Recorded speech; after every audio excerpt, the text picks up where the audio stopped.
Okay, നീ ഇന്നലെ വാട്സപ്പിൽ കുറെ ചോദ്യങ്ങൾ ഇമ്പോർട്ടൻ്റ് ആണെന്നും പറഞ്ഞ് മെസ്സേജ് എത്തുന്നുണ്ട്. അതായത് ഏതൊക്കെയായിരുന്നു?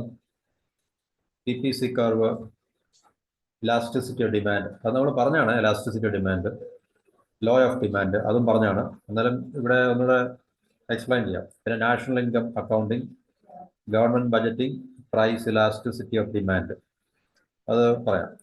അപ്പൊ ഇത്ര ഇവിടെ ഈ സെക്ഷൻ 2 എന്ന് പറയുന്ന ഈ നോട്ട്സിനകത്തിൽ ഞാൻ പ്രിപ്പയർ ചെയ്തിട്ടുണ്ട്. അപ്പൊ നമുക്ക് ജസ്റ്റ് ഒന്ന് എക്സ്പ്ലെയിൻ ചെയ്യാം. ഓക്കെ, അപ്പം ആദ്യം നമുക്ക് പ്രൊഡക്ഷൻ പോസിബിലിറ്റി കർവ് അല്ലെങ്കിൽ PPC എന്ന് പറയും. പ്രൊഡക്ഷൻ പോസിബിലിറ്റി കർവ് എന്ന് പറഞ്ഞാൽ ഇതൊരു ഗ്രാഫിക്കൽ റെപ്രസെൻറ്റേഷൻ ആണ്. ഗ്രാഫ് മുഖാന്തരം നമ്മൾ അതിനെ എക്സ്പ്ലെയിൻ ചെയ്യുന്ന, റെപ്രസെന്റ് ചെയ്യുന്ന ഒരു സ്റ്റഡിയാണ് PPC കർവ് എന്ന് പറഞ്ഞു കഴിഞ്ഞാൽ. അപ്പം അത് ഇവിടെ ഉണ്ടോ? കർവ് ഇവിടെ ഞാൻ കൊടുത്തിട്ടുണ്ടോ നോക്കട്ടെ. സോറി,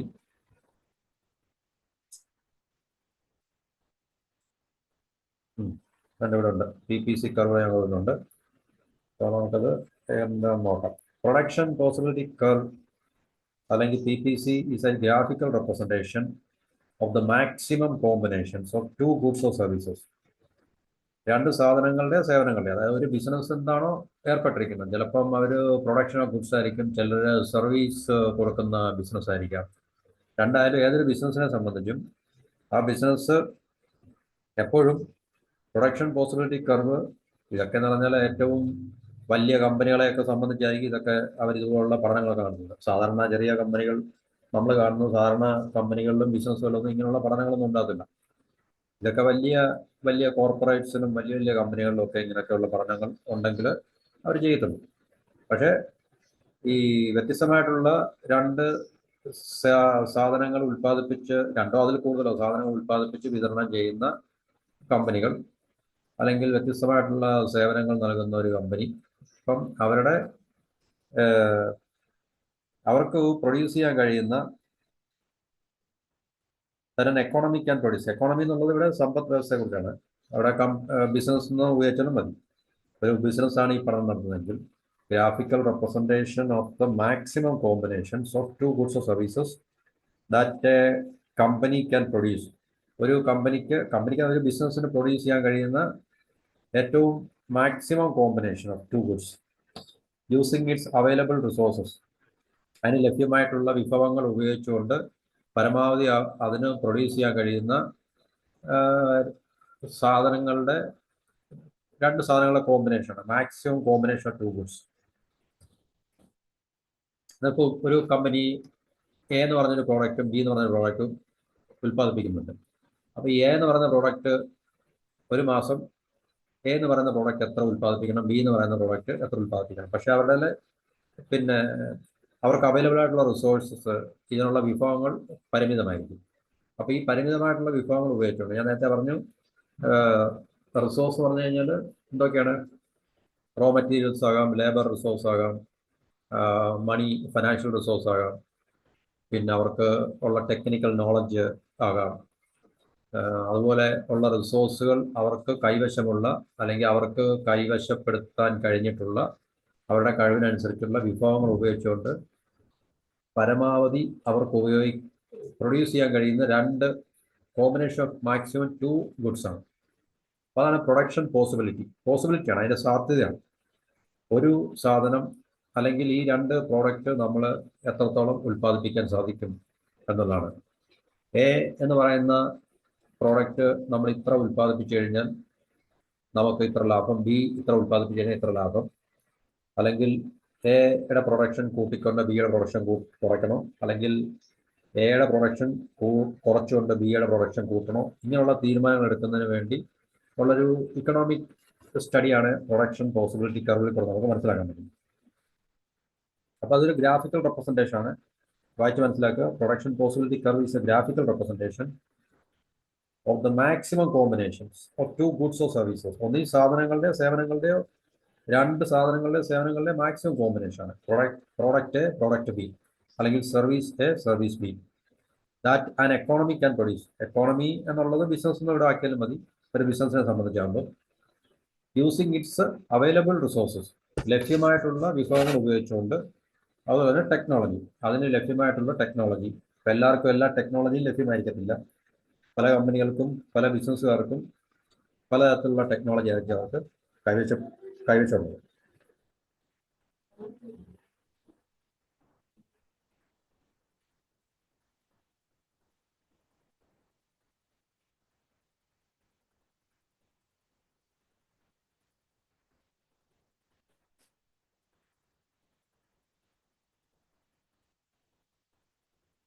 അപ്പൊ ഇതിന്റെ ഫീച്ചേഴ്സ്, പ്രധാനപ്പെട്ട ഫീച്ചേഴ്സ് ആണ് കീ അല്ലെങ്കിൽ ഇമ്പോർട്ടൻറ്റ് ഫീച്ചേഴ്സ് ആണ്. കീ ഫീച്ചേഴ്സ് അല്ലെങ്കിൽ important features, important features of the PPC. ഇതിന്റെ പ്രധാന സ്വഭാവങ്ങൾ, വിശേഷതകൾ, സവിശേഷതകൾ എന്താണെന്നുള്ളത്. ഒന്ന് സ്കേഴ്സിറ്റി, അഭാവം. സ്കേഴ്സിറ്റി ഓഫ് റിസോഴ്സസ് ആണ്. അതിന് എപ്പോഴും നമ്മുടെ രാജ്യത്തായാലും ലോകത്തായാലും പിന്നെ ഒരു കമ്പനിക്കായാലും അതിന് ലഭ്യമായിട്ടുള്ള വിഭവങ്ങൾ എപ്പോഴും പരിമിതമായിരിക്കും. അപ്പോൾ പരിമിതമായിട്ടുള്ള വിഭവങ്ങൾ ഉപയോഗിച്ചുകൊണ്ട്, കാരണം അതിനെപ്പോഴും കോമ്പറ്റീഷൻ ആയിരിക്കും. പരിമിതമായിട്ടുള്ള വിഭവങ്ങൾക്ക് വേണ്ടിയുള്ള മത്സരമാണ് നമ്മൾ എവിടെയും കാണുന്നത്. അപ്പോൾ പരിമിതമായിട്ടുള്ള വിഭവങ്ങൾ പരമാവധി ഉപയോഗിച്ചുകൊണ്ട് ഒന്നോ രണ്ടോ producing more of one good. ഇപ്പോൾ ഒരു പ്രോഡക്റ്റ് എ കൂടുതൽ പ്രൊഡ്യൂസ് ചെയ്യുകയാണെങ്കിൽ പ്രോഡക്റ്റ് ബി കുറച്ച് പ്രൊഡ്യൂസ് ചെയ്യാൻ സാധിക്കത്തുള്ളൂ. അല്ലെങ്കിൽ പ്രോഡക്റ്റ് ബി ഏറ്റവും കൂടുതൽ പ്രൊഡ്യൂസ് ചെയ്ത് കഴിഞ്ഞാൽ പ്രോഡക്റ്റ് എ കുറച്ച് പ്രൊഡ്യൂസ് ചെയ്യാൻ സാധിക്കത്തുള്ളൂ. അപ്പോൾ സ്കേഴ്സിറ്റിയാണ് ആദ്യത്തെ ഫീച്ചർ PPCയുടെ, പ്രൊഡക്ഷൻ പോസിബിലിറ്റി കർവ്. എന്നുവെച്ചാൽ നമുക്ക് ഇഷ്ടമുള്ളിടത്തോളം ഇഷ്ടം പോലെ പ്രൊഡ്യൂസ് ചെയ്യാൻ നമ്മുടെ കയ്യിൽ വിഭവങ്ങളില്ല. രണ്ട്, ഓപ്പർച്യൂണിറ്റി കോസ്റ്റ്. ഓപ്പർച്യൂണിറ്റി കോസ്റ്റ് എന്ന് പറഞ്ഞു കഴിഞ്ഞാൽ the cost of forgoing the production of one good to produce more of അവർ. ഇപ്പം എ കൂടുതൽ പ്രൊഡ്യൂസ് ചെയ്യുകയാണെങ്കിൽ നമുക്ക് ബി പ്രൊഡ്യൂസ് ചെയ്യാൻ സാധിക്കത്തില്ല. അതുപോലെ തന്നെ ബി കൂടുതൽ പ്രൊഡ്യൂസ് ചെയ്യുകയാണെങ്കിൽ നമുക്ക് എ കൂടുതൽ പ്രൊഡ്യൂസ് ചെയ്യാൻ സാധിക്കത്തില്ല. അതാണ് ഓപ്പർച്യൂണിറ്റി കോസ്റ്റ് എന്ന് പറയുന്നത്. ദ കോസ്റ്റ് ഓഫ് ഫോർഗോയിങ് എന്ന് പറഞ്ഞാൽ നമ്മൾ ഉപേക്ഷിക്കുക എന്നൊക്കെയുള്ളതാണ്. The cost of forgoing the production of one good. ഒരു സാധനം പ്രോഡക്റ്റ് ഉൽപ്പാദിപ്പിക്കുന്ന നമ്മൾ ഉപേക്ഷിച്ച് കഴിഞ്ഞാൽ ഏതിനു വേണ്ടി? പ്രോഡക്റ്റ് ബി കൂടുതൽ പ്രൊഡ്യൂസ് ചെയ്യുന്നതിന് വേണ്ടി. അതാണ് ഓപ്പർച്യൂണിറ്റി കോസ്റ്റ് എന്ന് പറയുന്നത്. ഇപ്പൊ പ്രോഡക്റ്റ് എ നമ്മൾ കൂടുതൽ പ്രൊഡ്യൂസ് ചെയ്യുന്നു, പ്രോഡക്റ്റ് ബി കുറച്ചേ പ്രൊഡ്യൂസ് ചെയ്യുന്നുള്ളൂ. അപ്പം പ്രോഡക്റ്റ് എയുടെ കോസ്റ്റ് ഓഫ് പ്രൊഡക്ഷൻ കുറവായിരിക്കും, പ്രോഡക്റ്റ് ബിക്ക് കോസ്റ്റ് ഓഫ് പ്രൊഡക്ഷൻ കൂടുതലായിരിക്കും. അപ്പോൾ അതുകൊണ്ട് പ്രോഡക്റ്റ് എ നമ്മൾ കൂടുതൽ പ്രൊഡ്യൂസ് ചെയ്യും. അപ്പോൾ അതാണ് the cost of forgoing the production of one good. ഇവിടെ പ്രോഡക്റ്റ് ബിയുടെ പ്രൊഡക്ഷൻ നമ്മൾ ഉപേക്ഷിച്ചു. അപ്പം അങ്ങനെ ഉപേക്ഷിച്ചത് കൊണ്ട് നമുക്ക് ആ കോസ്റ്റ് കുറയ്ക്കാൻ സാധിച്ചു, എയുടെ പ്രൊഡക്ഷൻ കൂട്ടി. അതാണ് ഓപ്പർച്യൂണിറ്റി കോസ്റ്റ് എന്ന് പറയുന്നത്. എന്നുവെച്ചാൽ ഒന്നിന് പകരം മറ്റൊന്ന് നമ്മൾ കൂടുതൽ പ്രൊഡ്യൂസ് ചെയ്യുന്നതുകൊണ്ട് ഈ ആദ്യത്തെ കോസ്റ്റ് നമുക്ക് ഉപേക്ഷിക്കാൻ സാധിക്കും. മൂന്നാമത്തെ, efficiency. Points on the curve represent efficient resource utilization, while points inside the curve indicate inefficient. ഈ കർവ് നമ്മൾ നോക്കിക്കഴിഞ്ഞാൽ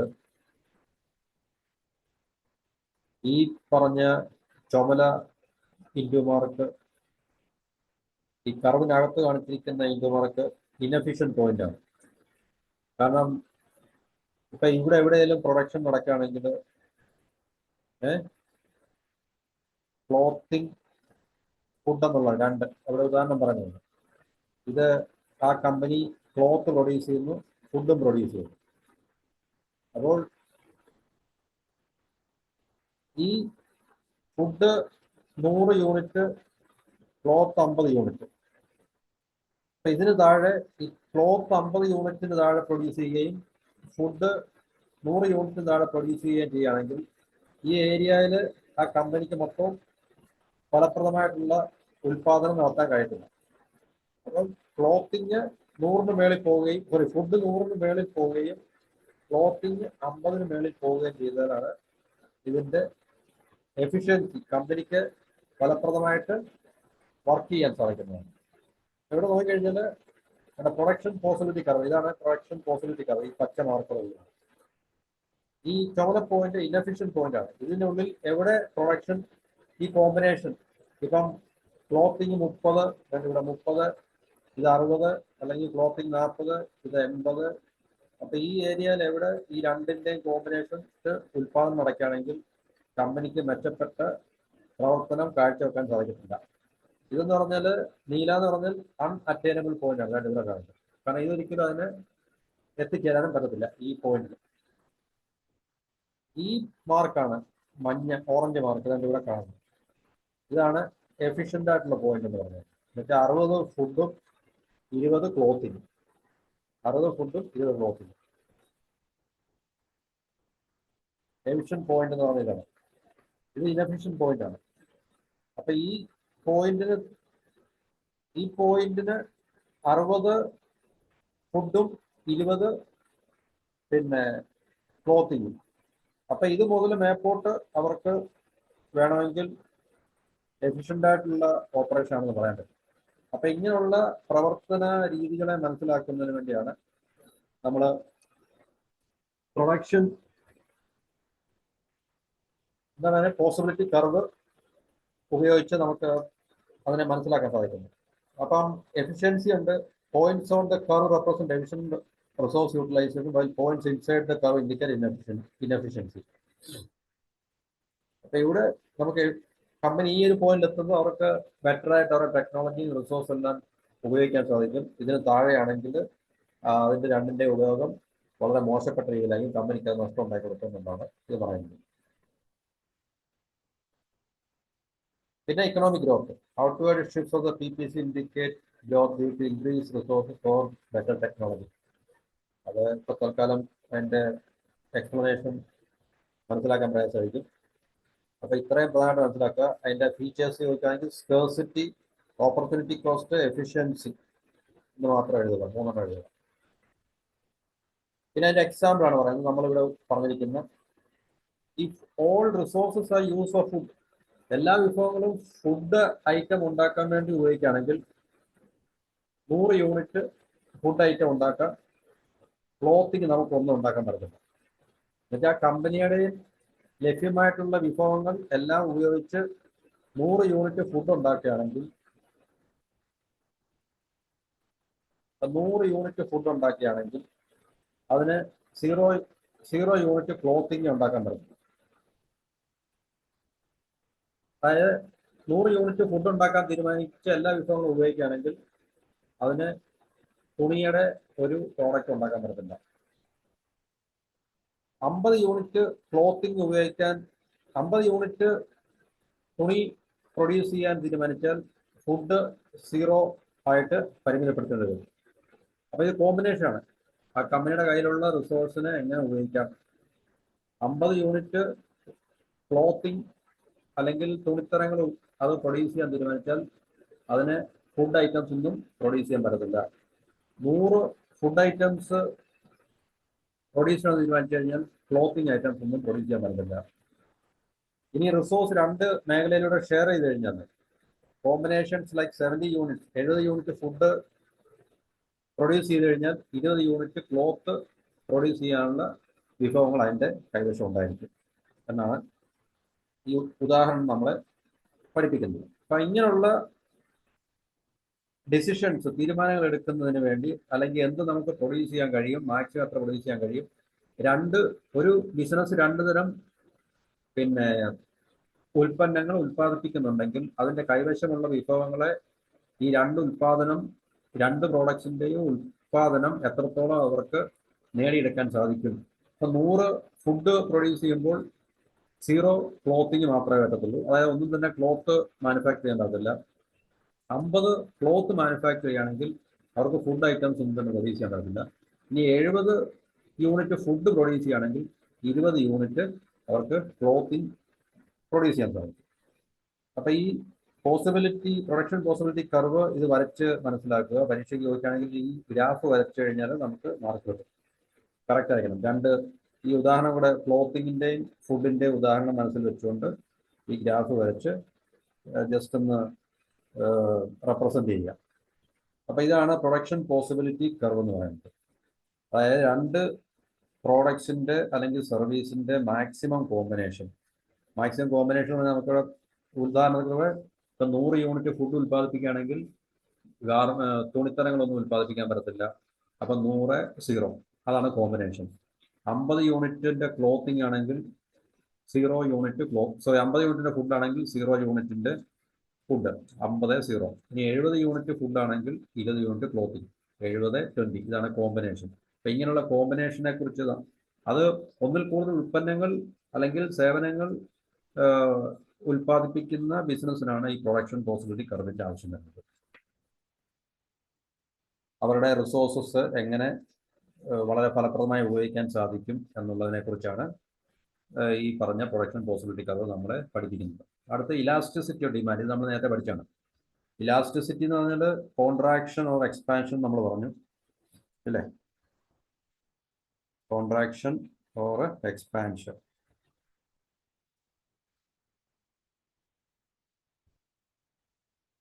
കോൺട്രാക്ഷൻ ഒന്നിൽ കുറവ് അല്ലെങ്കിൽ കൂടുതൽ, ഒന്നുകിൽ ചുരുങ്ങുക അല്ലെങ്കിൽ വികസിക്കുക. ഡിമാൻഡിന്റെ പിന്നെ കൂടുതലോ കുറവോ എന്തുകൊണ്ടുണ്ടാകുന്നതാണ്? അതിന് കാരണം എന്താണ്?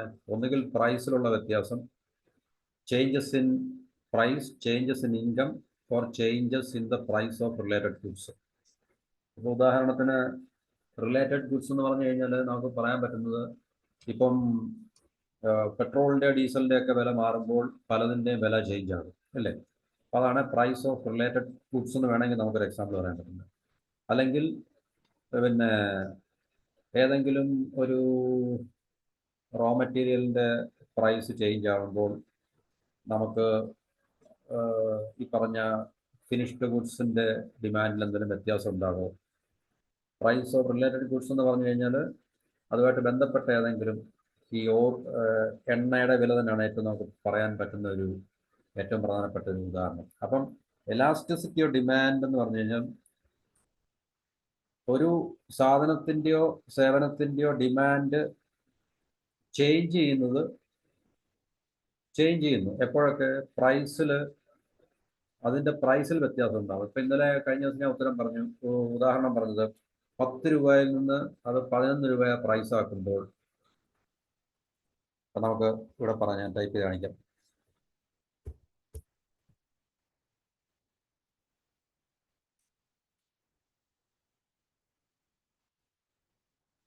ഇപ്പം price of a product is ₹10 ഇരിക്കട്ടെ. അപ്പം അതിൽ നിന്ന് ആ കമ്പനി അത് ചേഞ്ച് ചെയ്യാൻ പോകണം, ചേഞ്ചിങ്. അപ്പം ഇപ്പോൾ ഉദാഹരണത്തിന് അതിനൊരു ഡിമാൻഡ് ഉണ്ട്. Demand is 1000 units per month. അപ്പം ഇപ്പം 10 രൂപയ്ക്ക് വിൽക്കുന്ന ഒരു സാധനം പ്രൈസ് ഓഫ് എ പ്രോഡക്റ്റ് എന്ന് ഇട്ടേക്കണം. പ്രോഡക്റ്റ് എക്ക് ഇപ്പം 10 രൂപയ്ക്കാണ് അവർ വിൽക്കുന്നത്. അപ്പോൾ അതിനിപ്പോൾ 1000 യൂണിറ്റ് ഒരു മാസം അവർക്ക് വിറ്റഴിക്കാൻ സാധിക്കുന്നുണ്ട്. ഇനിയും ഈ 10 എന്നുള്ളത് അവർ ചേഞ്ച് ചെയ്യാൻ പോകണം നിൽക്കട്ടെ. 10 എന്നുള്ള അവർ ചേഞ്ച് ചെയ്ത് കഴിഞ്ഞാൽ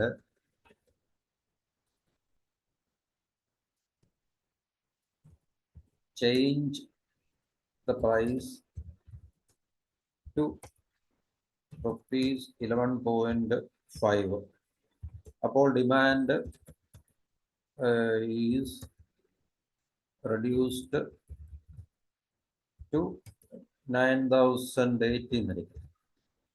ഉദാഹരണമാണ്. എന്നുവെച്ചാൽ 11 രൂപ 5 പൈസ അവരാക്കുമ്പോൾ 50 പൈസ ആക്കുമ്പോൾ ഈ 1000 യൂണിറ്റ് ഡിമാൻഡ് ഉണ്ടായിരുന്നത് 950 ആകുമെന്നിരിക്കട്ടെ. അപ്പോൾ ഈ കോൺട്രാക്ഷൻ ആണ് ഇലാസ്റ്റിസിറ്റി ഓഫ് ഡിമാൻഡ് എന്ന് പറയുന്നത്. ഇനിയും അല്ലെങ്കിൽ ഇവർ 9.50 ആക്കിക്കഴിഞ്ഞാൽ ഡിമാൻഡ് വിൽ ബി 1350 യൂണിറ്റ്സ്. അപ്പോൾ ഈ ഇൻക്രീസ് ആണ്. 1000 നിന്ന് 1350 രൂപ ഡിമാൻഡ്, 1000 നിന്ന് 1350 യൂണിറ്റ് ഡിമാൻഡ് ഇൻക്രീസ് ചെയ്യും. അപ്പോൾ അത് ഇലാസ്റ്റിസിറ്റി എന്ന് പറയുന്നത് വ്യത്യാസം, ഡിമാൻഡിൽ വരുന്ന വ്യത്യാസമാണ് പ്രൈസ് മാറുന്നതിനനുസരിച്ച്. അതുപോലെ തന്നെ ആദ്യം ഇപ്പൊ നമ്മൾ പ്രൈസ് ആണ്, പ്രൈസ് ചേഞ്ച്. ഇനി വരുന്ന ഇൻകം ചേഞ്ച് ആണ്. ഇൻകം ചേഞ്ച് വരുന്ന ഞാൻ കഴിഞ്ഞ ദിവസം പറഞ്ഞു, ആൾക്കാരുടെ പൊതുവേ ഉള്ള വരുമാനത്തിൽ ഉണ്ടാകുന്ന വർധനവ്. ഇപ്പോൾ ഓണത്തിനും അല്ലെങ്കിൽ അതുപോലുള്ള ഫെസ്റ്റിവൽ സീസണിലൊക്കെ സർക്കാർ ഉദ്യോഗസ്ഥർക്കും അതുപോലെ മറ്റ് സ്വകാര്യ മേഖലയിലൊക്കെ ജോലി ചെയ്യുന്ന ആൾക്കാർക്കൊക്കെ ദീപാവലി സമയത്തൊക്കെ കമ്പനികളും ജോലി ചെയ്യുന്ന സ്ഥലത്ത് നിന്ന് അവർക്ക് ശമ്പളത്തിൽ ബോണസോ അല്ലെങ്കിൽ അതുപോലെ എന്തെങ്കിലുമൊക്കെ അഡീഷണൽ ആയിട്ട് കിട്ടുമ്പോൾ അവരുടെ വരുമാനത്തിൽ മാറ്റം ഉണ്ടാകുകയും അവർക്ക് കൂടുതൽ സ്പെൻഡ് ചെയ്യാൻ സാധിക്കും, കൂടുതൽ ചിലവഴിക്കാൻ സാധിക്കും. അപ്പോൾ കൂടുതൽ ചിലവഴിക്കുമ്പോൾ പൊതുവേ ഉള്ള സാധനങ്ങൾക്ക് മനുഷ്യർ പൊതുവെ കൺസ്യൂം ചെയ്യുന്ന സാധനങ്ങൾക്കൊക്കെ അവരുടെ ഡിമാൻഡിൽ വ്യത്യാസം ഉണ്ടാകുന്നുണ്ടെങ്കിൽ ആ വ്യത്യാസത്തിന് നമുക്കാണ് ഡിമാൻഡ് ഇലാസ്റ്റിസിറ്റി അല്ലെങ്കിൽ ഇലാസ്റ്റിസിറ്റി ഡിമാൻഡ് എന്ന് പറയുന്നത്. ഇനി price of related goods, price related goods ഞാൻ പറഞ്ഞു വെൻ എങ്ങനെയാണ് വെൻ പ്രൈസ് ഓഫ് പെട്രോളിയം അല്ലേ, പെട്രോളിയം ഓർ ഡീസൽ, DISEL അല്ലേ, diesel, when price of petrol or diesel is changed, all price of all our goods അല്ലേ, prices of all other things will also change. മറ്റെല്ലാ സാധനത്തിൻ്റെയും change, മറ്റെല്ലാ സാധനത്തിൻ്റെയും price of all other things are goods and services ആണ് കേട്ടോ. Price of all other goods and services will also change അല്ലേ, അത് നമുക്കറിയാവുന്നല്ലേ. അപ്പം ഈ 3 factors, ഒന്ന് പ്രൈസ്, സാധനം ഒരു കമ്പനി വിറ്റഴിക്കുന്ന സാധനത്തിന്റെ വിലയിൽ അവർ മാറ്റം വരുത്തുമ്പോൾ ആ സാധനത്തിന്റെ ഡിമാൻഡിൽ ഉണ്ടാകുന്ന മാറ്റങ്ങൾ കൂടുതലോ കുറവോ, അതിൽ ഇൻകം ഓഫ് ദ പീപ്പിൾ ആണ് ഉദ്ദേശിക്കുന്നത്. Income of the people income of the consumers, consume ചെയ്യുന്ന ആൾക്കാരുടെ, ഉപഭോക്താക്കളുടെ വരുമാനത്തിൽ ഉണ്ടാകുന്ന മാറ്റങ്ങൾ, അതുപോലെ തന്നെ പ്രൈസ് ഓഫ് റിലേറ്റഡ് ഗുഡ്സ്, അതുമായിട്ട് ബന്ധപ്പെട്ട ഏതെങ്കിലും സാധനങ്ങളുടെ വിലയിൽ വ്യത്യാസം വരുമ്പോൾ. അപ്പോൾ ഇത്രയാണ് factors affecting demand of a good or service ആണ്. ഏതാണ്? Price, income, price of related goods. ഇനി ടൈപ്സ് ഓഫ് ഇലാസ്റ്റിസിറ്റി നമുക്ക് നോക്കാം. പ്രൈസ് ഇലാസ്റ്റിസിറ്റി ഉണ്ട്, ഇൻകം ഇലാസ്റ്റിസിറ്റി ഉണ്ട്. അത് നമ്മളിപ്പോൾ പറഞ്ഞ ഫാക്ടേഴ്സ് ആണ്. പ്രൈസ് മാറുമ്പോൾ, അതായത് ഒരു സാധനത്തിൻ്റെ പ്രൈസ് കമ്പനി ചേഞ്ച് ചെയ്യുമ്പോൾ, ബിസിനസ് ചേഞ്ച് ചെയ്യുമ്പോൾ ആ സാധനത്തിന് ഡിമാൻഡ് ഉണ്ടാകുന്ന മാറ്റമാണ് പ്രൈസ് ഇലാസ്റ്റിസിറ്റി ഓഫ് ഡിമാൻഡ് എന്ന് പറയുന്നത്, PED എന്ന് പറയും. അപ്പോൾ ചിലപ്പോൾ ചോദിക്കാം types of elasticity of demand എന്ന് ചോദിക്കാം. അപ്പോൾ price elasticity of demand, income elasticity of demand, പിന്നെ മൂന്നാമത്തെയാണ് ക്രോസ് ഇലാസ്റ്റിസിറ്റി ഓഫ് ഡിമാൻഡ് എന്ന് പറയുന്നത് കേട്ടോ. പ്രൈസ് ഇലാസ്റ്റിസിറ്റി പ്രൈസിന്റെ വേരിയൻസ് അനുസരിച്ച് ഡിമാൻഡിന് വ്യത്യാസം ഉണ്ടാകുന്നു. Price elasticity measures how quantity demand changes in response to price changes. വിലയിൽ വ്യത്യാസം ഉണ്ടാകുമ്പോൾ ആ പറഞ്ഞ സാധനത്തിന്റെ ഡിമാൻഡിന് എന്ത് വ്യത്യാസം ഉണ്ടാകുന്നു, അതാണ് പ്രൈസ് ഇലാസ്റ്റിസിറ്റി ഡിമാൻഡ്. ഫോർമുല എന്ന് പറഞ്ഞു കഴിഞ്ഞാൽ percentage change in quantity demand by percentage change in price. ഉദാഹരണത്തിന് 10 രൂപ ഉണ്ടായിരുന്ന സാധനം 11.5 രൂപയായി. അപ്പം പെർസെൻറ്റേജ് ചേഞ്ച് ഇൻ പ്രൈസ് എത്രയാണ്? 1.5%. പെർസെൻറ്റേജ് ചേഞ്ച് ഇൻ ക്വാണ്ടിറ്റി, അപ്പോൾ അത് 1000 രൂപ വിറ്റുകൊണ്ടിരുന്നത് 1000 യൂണിറ്റ് വിറ്റുകൊണ്ടിരുന്നത് 1350 യൂണിറ്റ്. അപ്പോൾ percentage change in quantity demand, അപ്പോൾ 350 യൂണിറ്റൂടെ എക്സ്ട്രാ വിറ്റു. അപ്പം ആ ഡിമാൻഡ് ചെയ്ത ക്വാണ്ടിറ്റിയുടെ വ്യത്യാസം പെർസെൻറ്റേജിൽ എത്രയാണോ അത് ഡിവൈഡഡ് ബൈ പ്രൈസിലുണ്ടായ വ്യത്യാസത്തിന്റെ പെർസെൻറ്റേജ്. ഇത് രണ്ടുകൂടെ തമ്മിലുള്ള ഡിവിഷനാണ് പ്രൈസ് ഇലാസ്റ്റിസിറ്റി ഡിമാൻഡ് എന്ന് പറയുന്നത്. Percentage change in quantity demand divided by percentage change in price. ഉദാഹരണത്തിന് 10% ഇൻക്രീസ് ഇൻ പ്രൈസ്, 10% വിലയിൽ വ്യത്യാസം ഉണ്ടാകുമ്പോൾ 20% ഡിമാൻഡിൽ ഡിക്രീസ് ഉണ്ടാകും. വില കൂടുമ്പോൾ ഡിമാൻഡ് ഡിക്രീസ് ചെയ്യാനുള്ള സാധ്യതയുണ്ട്. എല്ലാ ഉൽപ്പന്നങ്ങൾക്കും ഇല്ല, എന്നാൽ ചില ഉൽപ്പന്നങ്ങളുണ്ട്. അടുത്താണ് ഇൻകം ഇലാസ്റ്റിസിറ്റി ഡിമാൻഡ് എന്ന് YED എന്ന് പറയും. YED, മറ്റേത് PED ആണ്, പ്രൈസ് ഇലാസ്റ്റിസിറ്റി ഡിമാൻഡ്. ഇത് ഇൻകം ഇലാസ്റ്റിസിറ്റി ഓഫ് ഡിമാൻഡ്. അത് കൺസ്യൂമറിന്റെ ഇൻകം വ്യത്യാസപ്പെടുമ്പോൾ ഒരു പ്രോഡക്റ്റിന്റെ അല്ലെങ്കിൽ കുറെ ഉൽപ്പന്നങ്ങളുടെ ഡിമാൻഡിൽ ഉണ്ടാകുന്ന വ്യത്യാസമാണ്. അപ്പൊ അതും ഇതുപോലെ തന്നെ നമുക്ക് ഫോർമുല വെച്ച് കണ്ടുപിടിക്കാം. Percentage change in quantity demand divided by percentage change in income. ഇൻകത്തിലുണ്ടാകുന്ന വ്യത്യാസവും ഡിമാൻഡിലുണ്ടാകുന്ന വ്യത്യാസവും തമ്മിലുള്ള അതിന്റെ പെർസെൻറ്റേജ് കണക്കിലാക്കിയിട്ട് അതിന്റെ ഡിവിഷൻ നമ്മൾ എടുക്കുക. ഇപ്പോൾ ഒരു ഉദാഹരണത്തിന് ഒരു 15% ഇൻകത്തിൽ വ്യത്യാസം ഉണ്ടാകുമ്പോൾ 10% ഡിമാൻഡിൽ ഇൻക്രീസ് ഉണ്ടാകും. ഇൻകം ഇൻക്രീസ് ചെയ്യുമ്പോൾ ഡിമാൻഡ് ഇൻക്രീസ് ചെയ്യും പല സാധനങ്ങളുടെയും സേവനങ്ങളുടെയും. പിന്നെ ക്രോസ് ഇലാസ്റ്റിസിറ്റി ഡിമാൻഡ്. ഒരു സാധനത്തിന്റെ വില മാറുമ്പോൾ അതുമായിട്ട് ബന്ധപ്പെട്ട ഒരു സാധനത്തിന്റെ സേവനത്തിന്റെ അല്ലെങ്കിൽ അതുമായിട്ട് ബന്ധപ്പെട്ട ചില സാധനങ്ങളുടെ സേവനങ്ങളുടെ വിലയിൽ ഉണ്ടാകുന്ന വ്യത്യാസം നമ്മൾ നേരത്തെ പറഞ്ഞിട്ടുണ്ട്. Price of related goods. അപ്പൊ അതിവിടെ ഫോർമുല ഉണ്ട്, മനസ്സിലാക്കുക. Example 5% increase in the price of tea. തേയിലയുടെ വിലയിൽ 5% വർധന ഉണ്ടാകുമ്പോൾ leads to a 2% increase in coffee demand, അല്ലേ? കാരണം തേയിലയുടെ വില വർദ്ധിച്ചുകൊണ്ട് ആൾക്കാർക്ക് അത് വാങ്ങിക്കാൻ സാധിക്കാത്തത് കൊണ്ട് കോഫിയുടെ ഡിമാൻഡ് വർദ്ധിക്കും. അത് റിലേറ്റഡ് ഗുഡ്സ് എന്ന് പറയും. ഞാൻ പെട്രോളിന്റെ ഉദാഹരണം പറഞ്ഞു, അതും ഒരു എക്സാമ്പിൾ ആണ്. കാരണം പെട്രോളിന്റെ വില വർദ്ധിക്കുന്നതുകൊണ്ട് ഡീസലിന്റെ വില വർദ്ധിക്കുന്നുണ്ട്, പല സാധനങ്ങളുടെയും സേവനങ്ങളുടെയും വിലയും വർദ്ധിക്കും. അതുകൊണ്ട് ഡിമാൻഡും കൂടാനും കുറയാനും ഒക്കെ സാധ്യതയുണ്ട്. അപ്പൊ ഇവിടെ തേയിലയുടെ വില വർദ്ധിച്ചതുകൊണ്ട് കോഫിയുടെ ഡിമാൻഡ് കൂടും. അതാണ് എക്സാമ്പിൾ എന്ന് പറയുന്നത്. അതായത് ക്രോസ് ഇലാസ്റ്റിസിറ്റി ഡിമാൻഡ്. ആദ്യത്തെ പ്രൈസ് ഇലാസ്റ്റിസിറ്റി, അതായത് ഒരു പ്രോഡക്റ്റിന്റെ പ്രൈസ് കൂടുമ്പോൾ അതിന്റെ ഡിമാൻഡ് കുറയും, പ്രൈസ് കുറയുമ്പോൾ ഡിമാൻഡ് കൂടും.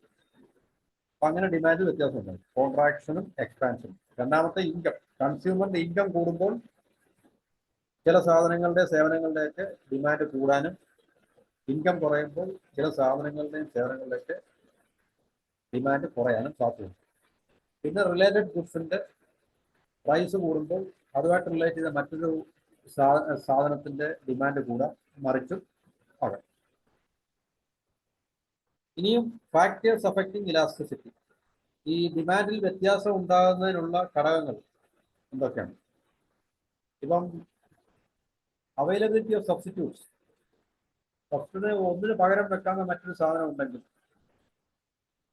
ഒരു സാധനത്തിന് പകരം നമുക്ക് ഉപയോഗിക്കാൻ പറ്റുന്ന മറ്റൊരു സാധനം, പ്രോഡക്റ്റ്, ഉൽപ്പന്നം ഉണ്ടെങ്കിൽ വലിയ വ്യത്യാസമായിരിക്കും ഡിമാൻഡിൽ. ഹയർ ഇലാസ്റ്റിസിറ്റി ആയിരിക്കും. More substitutes. സബ്സ്റ്റിറ്റ്യൂട്ട്സിന്റെ എണ്ണം കൂടുതലാണെങ്കിൽ, ഒത്തിരി സബ്സ്റ്റിറ്റ്യൂട്ട്സ്, ഒരു പ്രോഡക്റ്റിന് പകരം ഉപയോഗിക്കാൻ പറ്റുന്ന മറ്റനവധി ഉൽപ്പന്നങ്ങൾ മാർക്കറ്റിൽ ലഭ്യമാണെങ്കിൽ നമുക്ക് ആ സാധനത്തിന്റെ ഡിമാൻഡിൽ വലിയ വ്യതിയാനം ഉണ്ടാകും. ഹയർ ഇലാസ്റ്റിസിറ്റി ആയിരിക്കും. ഇപ്പോൾ ഒരു സാധനം നമുക്ക് കിട്ടാനില്ല, കുഴപ്പമില്ല, അതിന് പകരം വേറെ സാധനങ്ങളുണ്ട് എന്നുള്ള ഒരു concept. Nature of goods. Necessities എന്ന് പറഞ്ഞു കഴിഞ്ഞാൽ ഇൻഇലാസ്റ്റിക്, ലക്ഷറീസ്, ഇലാസ്റ്റിക്. നെസസിറ്റീസ് നമുക്ക് അവശ്യ സാധനങ്ങളുണ്ട്. അരി, ഗോതമ്പ്, പച്ചക്കറി, മീന്, അല്ലെങ്കിൽ മത്സ്യമാംസാദികള്, കുക്കിംഗ് ഓയില്, കുക്കിംഗ് ഗ്യാസ്, ഇതുപോലൊക്കെയുള്ള സാധനങ്ങൾ, ഇലക്ട്രിസിറ്റി. ഇതൊക്കെ നമ്മൾ എത്ര വില കൂടിയാലും നമുക്ക് അത് ആൾക്കാർ വാങ്ങിക്കും അല്ലെങ്കിൽ കൺസ്യൂം ചെയ്യുന്നുണ്ടെന്ന് നമുക്കറിയാം. അപ്പൊ അതിന്റെ ഡിമാൻഡിൽ വലിയ വ്യതിയാനം ഉണ്ടാകത്തില്ല. ഇപ്പൊ ഇലക്ട്രിസിറ്റിയുടെ റേറ്റ് കൂട്ടി, ചാർജ് കൂട്ടി എന്നും പറഞ്ഞ ആരും ഇലക്ട്രിസിറ്റി ഉപയോഗിക്കാറില്ല. പച്ചക്കറിയുടെ വില കൂടി എന്നും പറഞ്ഞാലും പച്ചക്കറി ഉപയോഗിക്കാതിരിക്കത്തില്ല. അരി, പലവ്യഞ്ജനങ്ങൾ, ഇതുപോലുള്ള സാധനങ്ങളുടെ വില വർദ്ധിക്കുന്നുണ്ട്. അതുപോലെ പെട്രോളിയം, ഡീസൽ, ഇതുപോലുള്ള ഇതിൻ്റെയൊക്കെ വില വർദ്ധിക്കുന്നുണ്ട്. അപ്പൊ ഇതൊന്നും ആരും ഉപയോഗിക്കാതിരിക്കുന്നില്ല. അപ്പൊ അതിൻ്റെ ഡിമാൻഡിലൊന്നും കാര്യമായിട്ടുള്ള വ്യത്യാസം ഉണ്ടാവില്ല. ലക്ഷറീസ് ആയിട്ടുള്ള നമ്മുടെ ഐറ്റംസ് ഒക്കെ ഉണ്ടല്ലോ, അപ്പൊ അതിൻ്റെയൊക്കെ വിലയ്ക്ക് വ്യത്യാസം ഉണ്ടാകുമ്പോൾ അതിന്റെ ഡിമാൻഡിൽ കുറവും കൂടുതലും ഒക്കെ ഉണ്ടാകാനുള്ള സാധ്യതയുണ്ട്. അത് ബാധിക്കും. പക്ഷേ നെസസിറ്റീസ്, അവശ്യ സാധനങ്ങളുടെ പിന്നെ പ്രൈസിലോ ഒക്കെ വ്യത്യാസം ഉണ്ടാകുമ്പോൾ അതിന്റെ ഡിമാൻഡിനെ അത് ബാധിക്കാറില്ല. അപ്പോൾ അത് ഇലാസ്റ്റിക് ആണ്. നെസസിറ്റീസിന്റെ ഇൻഇലാസ്റ്റിക് ആണ്, ലക്ഷറീസിന്റെ ഇലാസ്റ്റിക് ആണ്. സബ്സ്റ്റിറ്റ്യൂട്ട്സ് ഉള്ള പ്രോഡക്ട്സിന്റെ ഡിമാൻഡ് ഹയർ ഇലാസ്റ്റിസിറ്റി ആണ്. പിന്നെ proportion of income, higher cost relative to income, higher cost relative to income. ഇപ്പം ഒരു സാധനത്തിന്റെ വില വളരെ കൂടുതലാണ്, അത് വാങ്ങിക്കേണ്ട ആൾക്കാരുടെ വരുമാനത്തെക്കാളും വളരെ കൂടുതലാണെങ്കിൽ ആ സാധനത്തിന്റെ ഡിമാൻഡിന് പിന്നെ എലാസ്റ്റിസിറ്റി ഉണ്ട് എന്ന് നമുക്ക് പറയാൻ പറ്റും. Time period, demand becomes more elastic over time as consumers adjust.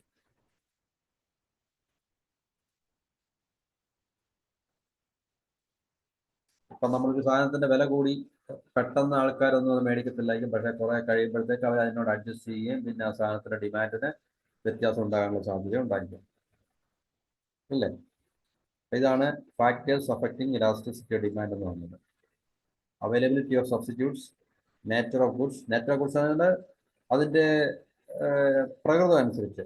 Necessity ആണോ, അവശ്യ വസ്തുക്കളാണെങ്കിൽ എത്ര വില കൂടിയാലും അതിൻ്റെ ഡിമാൻഡിന് വ്യത്യാസം ഉണ്ടാകത്തില്ല. പക്ഷേ അവശ്യ വസ്തുക്കളല്ലാത്ത ലക്ഷൂറിയസ് ഐറ്റംസ്, അതുപോലുള്ള കാര്യങ്ങൾ, അപ്പോൾ അതിൻ്റെയൊക്കെ വിലയ്ക്ക് വ്യത്യാസം ഉണ്ടായിക്കഴിഞ്ഞാൽ അതിൻ്റെ ഡിമാൻഡിനെ അത് ബാധിക്കും. പിന്നെ പ്രൊപ്പോർഷൻ ഓഫ് ഇൻകം, ആൾക്കാരുടെ വരുമാനത്തെക്കാൾ കൂടുതലാണ് പിന്നെ ഒരു സാധനത്തിൻ്റെ സേവനത്തിൻ്റെ കോസ്റ്റും പ്രൈസും എങ്കിൽ അത് ഡിമാൻഡ് വ്യതിയാനം ഉണ്ടാകാനുള്ള സാധ്യതയുണ്ട്. അതുപോലെ time period, demand becomes more elastic over time as consumers adjust. സമയം മുമ്പോട്ട് പോകുന്നതോറും ഒരു സാധനത്തിന്റെ സേവനത്തിന്റെയോ ഡിമാൻഡ് കൂടുതൽ ഇലാസ്റ്റിക് ആണുള്ള സാധ്യതയുണ്ട് എന്ന് പറയുന്നത്. ഇനി importance of elasticity in business എന്ന് പറയുന്നത് pricing decisions, taxation, substitute strategies, ഇതൊക്കെയാണ്. നമ്മൾ പറഞ്ഞാണ് പ്രൈസിങ് ഡിസിഷൻ എന്ന് പറഞ്ഞാൽ ഒരു കമ്പനിയുടെ ഉൽപ്പന്നത്തെ സംബന്ധിച്ച് അവർക്ക് വില കൂട്ടണോ കുറയ്ക്കണോ എന്നുള്ള തീരുമാനം എടുക്കാൻ സാധിക്കും. വില കൂട്ടിയാൽ ഡിമാൻഡ് കൂടുമോ കുറയുമോ, വില കുറച്ചാൽ ഡിമാൻഡ് കൂടുമോ കുറയോ എന്നുള്ള പഠനങ്ങൾക്ക് വേണ്ടി ഇത് ഡിമാൻഡ് എലാസ്റ്റിസിറ്റിയെ കുറിച്ച് പഠിക്കുന്നത് നല്ലതാണെന്നാണ് പറയുന്നത്. പിന്നെ taxation, government focus on inelastic goods for higher tax revenues. Inelastic goods ഏതാണ്? ഡിമാൻഡ് എന്തൊക്കെ വന്നാലും ചേഞ്ച് ചെയ്യാത്ത പ്രൈസ് എത്ര മാറിയാലും ഡിമാൻഡ് ചേഞ്ച് ചെയ്യാത്ത സാധനങ്ങളുടെ മേലാണ് ഗവൺമെന്റിന്റെ ഫോക്കസ്. കാരണം അതിന്റെ മണ്ടക്കൊക്കെ കൂടുതൽ ടാക്സ് റവന്യൂ അവർക്ക് ഈടാക്കാൻ പറ്റുന്നതാണ്. അവശ്യ വസ്തുക്കളുടെ അല്ല, പ്രത്യേകിച്ച് ഇപ്പം മദ്യം, സിഗരറ്റ് ഇതുപോലുള്ള കാര്യങ്ങളൊക്കെ ഉണ്ട്. ഇതിനൊക്കെ വില കൂടിയാലും ആൾക്കാർ മേടിക്കും. അപ്പോൾ മേടിക്കുമ്പോൾ കൂടുതൽ അങ്ങനെ മേടിക്കുന്നതുകൊണ്ട് ഗവൺമെന്റ് അതിന്റെ മണ്ടയ്ക്ക് കൂടുതൽ റവന്യൂ കിട്ടും, ടാക്സ് തന്നെ മണ്ടയ്ക്ക് കൂടുതൽ അടിച്ചേൽപ്പിച്ചിട്ട്, മനസ്സിലായില്ല. പിന്നെ substitute strategies, companies analyse substitute goods for competitive pricing. ഇപ്പോൾ കമ്പനി ഒരു പ്രോഡക്റ്റ് ഉൽപ്പാദിപ്പിക്കുന്നു, എ എന്ന് പറഞ്ഞ പ്രോഡക്റ്റ്, അപ്പോൾ ഇതിന് പകരം വേറെ പ്രോഡക്റ്റ് മാർക്കറ്റിലുണ്ടെങ്കിൽ, ഇതിന് പകരം മറ്റേതെങ്കിലും കമ്പനിക്കാരോ ആരെങ്കിലുമൊക്കെ ഉൽപ്പാദിപ്പിക്കുന്നുണ്ടെങ്കിൽ, അപ്പോൾ ഈ നമ്മുടെ കമ്പനിയുടെ പ്രോഡക്റ്റിന്റെ പ്രൈസ് നമ്മൾ കൂട്ടുമ്പോൾ വളരെ കെയർഫുൾ ആയിരിക്കണം. അപ്പോൾ ഇത് വില നമ്മൾ കൂട്ടിക്കഴിഞ്ഞാൽ ഇതിന് പകരം വേറെ മേടിക്കാൻ മാർക്കറ്റിൽ സാധനം ഉള്ളതുകൊണ്ട് ആൾക്കാർ മറ്റുള്ള സാധനത്തിന്റെ പുറകെ പോകും എന്നൊക്കെ നമുക്ക് മനസ്സിലാകുന്നത് കൊണ്ട് സബ്സ്റ്റിറ്റ്യൂട്ട് സ്ട്രാറ്റജീസ് നമുക്ക് തീർച്ചയായിട്ടും നടപ്പിലാക്കാൻ സാധിക്കും. കമ്പനീസ് അനലൈസ് സബ്സ്റ്റിറ്റ്യൂട്ട് ഗുഡ്സ്, നമുക്ക് പകരം മാർക്കറ്റിലുള്ള സാധനങ്ങൾ ഉണ്ടെങ്കിൽ അതിന്റെ വിലയുമായിട്ട് താരതമ്യം ചെയ്ത് നമുക്ക് നമ്മളുടെ സാധനത്തിന്റെ വിലയെ നമുക്ക് അഡ്ജസ്റ്റ് ചെയ്യാൻ സാധിക്കും, കൂട്ടണോ കുറയ്ക്കണോ എന്നൊക്കെ ഉള്ളത്. അപ്പൊ ഇതാണ് ഇലാസ്റ്റിസിറ്റി ഓഫ് ഡിമാൻഡ് എന്ന് പറയുന്നത്. അടുത്ത ലോ ഓഫ് ഡിമാൻഡ് ആണ്, ഇത് നമ്മൾ പറഞ്ഞാണ്. അതിനാണ് ഇലാസ്റ്റിസിറ്റി ഓഫ് ഡിമാൻഡിന്റെ തന്നെ ഒരു പാർട്ടാണ് ലോ ഓഫ് ഡിമാൻഡ് എന്ന് പറഞ്ഞു കഴിഞ്ഞാൽ ഒരു സാധനത്തിന്റെ പിന്നെ അല്ലെങ്കിൽ സേവനത്തിന്റെ വില കൂടുകയോ കുറയുകയോ ചെയ്യുമ്പോൾ അതിന്റെ ഡിമാൻഡ് കൂടുന്നോ കുറയുന്നോ എന്നുള്ളത് വിശദീകരിക്കുന്ന ഒരു നിയമം, ലോ ആണ് ലോ ഓഫ് ഡിമാൻഡ് എന്ന് പറഞ്ഞത്. ഇവിടെ എഴുതിയിരിക്കുന്നത് the law of demand States that when the price of a good or service decreases, ഒരു സാധനത്തിന്റെയോ സേവനത്തിന്റെ വില താഴുമ്പോൾ, the quantity demanded, അതിന്റെ ഡിമാൻഡ് ഇൻക്രീസ് ചെയ്യുന്നു, the quantity demanded for it increases, അതുപോലെ തിരിച്ചു. And when the price increases, ആ സാധനത്തിന്റെ വില കൂടുമ്പോൾ അതിന്റെ ഡിമാൻഡ് ഡിക്രീസ് ചെയ്യുന്നു. അത് നമുക്കറിയാതെ ഒരു വളരെ കോമൺ ആയിട്ടുള്ള ഒരു കാര്യമാണ്. നമുക്കൊരു സാധനത്തിന്റെ വില കൂടുമ്പോൾ അതിന്റെ ഡിമാൻഡ് കുറയുകയും ആ സാധനത്തിന്റെ വില കുറയുമ്പോൾ ഡിമാൻഡ് കൂടാനുള്ള സാധ്യതയുണ്ട്. അപ്പൊ ഇതിനെക്കുറിച്ച് ഉള്ള പഠനമാണ് ദ ലോ ഓഫ് ഡിമാൻഡ് എന്ന് പറഞ്ഞത്. This is due to two main reasons, രണ്ട് കാരണം കൊണ്ടാണ്. ഒന്ന്, സബ്സ്റ്റിറ്റ്യൂഷൻ ഇഫക്റ്റ്.